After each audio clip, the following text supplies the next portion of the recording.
Kim Jong-un will not negotiate unless there is a direct threat to his survival, and that poses its own issues. Photo Getty Michael Day 50 minutes Friday, August 11, 2017 Kim Jong-un and his cronies have nuclear weapons and it looks like they're able to fire them at American allies, U.S. military posts and perhaps, very soon, as far as the American mainland. This abject defeat for U.S. foreign policy cannot just be laid at Donald Trump's door. Barack Obama tried and failed, too. In fact, for the past quarter of a century, Washington has been trying to halt Pyongyang's march to nuclear weapons capability. Kim's determination to acquire nuclear intercontinental ballistic weapons (ICBMs) in order to secure himself against foreign-engineered regime change has been clear for a long time. What appears to have taken many by surprise is the speed with which the Stalinist state has progressed with the technology it needed. Faced with a global diplomatic crisis, U.S. President Donald Trump appears to be employing what he considers a cunning ruse from one of his self-help books. He shouts bellicose threats at Pyongyang, which might appeal to the rednecks and baseball caps at one of his election rallies. Meanwhile, calmer voices in the U.S. administration, including James Mattis, the defense secretary, stress the need for cool heads.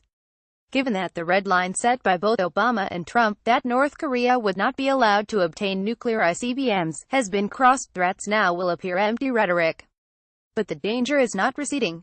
This situation is beginning to develop into this generation's Cuban Missile Crisis moment, Asia economist Robert Carnell said yesterday.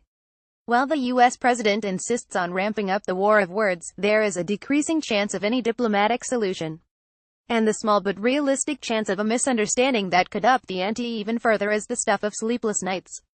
One of the big unknowns is the role of Beijing. Sitting sphinx-like on the sidelines, the world's emerging second superpower has an enormous interest in events. Beijing doesn't want the Kim regime replaced with a U.S.-friendly state. It wants catastrophic conflict on its doorstep, even less. There's a danger, however, that the U.S. might overestimate Beijing's influence on Pyongyang. Kim is well aware of China's reluctance to intervene in the various coup attempts against the Kim dynasty over past decades, and doesn't trust it. And with nuclear arms, he doesn't need to. Ultimately, to deal with North Korea, and avoid a horrifying conflict, the U.S. will have to negotiate. Reports yesterday that, beyond the bluster, the Trump administration has been quietly engaged in back-channel diplomacy with North Korea for several months, provide a ray of hope.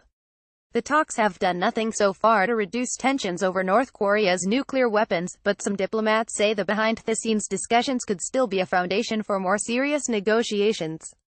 Perhaps ultimately, if North Korea ends the provocations, Washington will formally end the Korean War with a peace treaty and normalize relations, even if the North remains a nuclear power.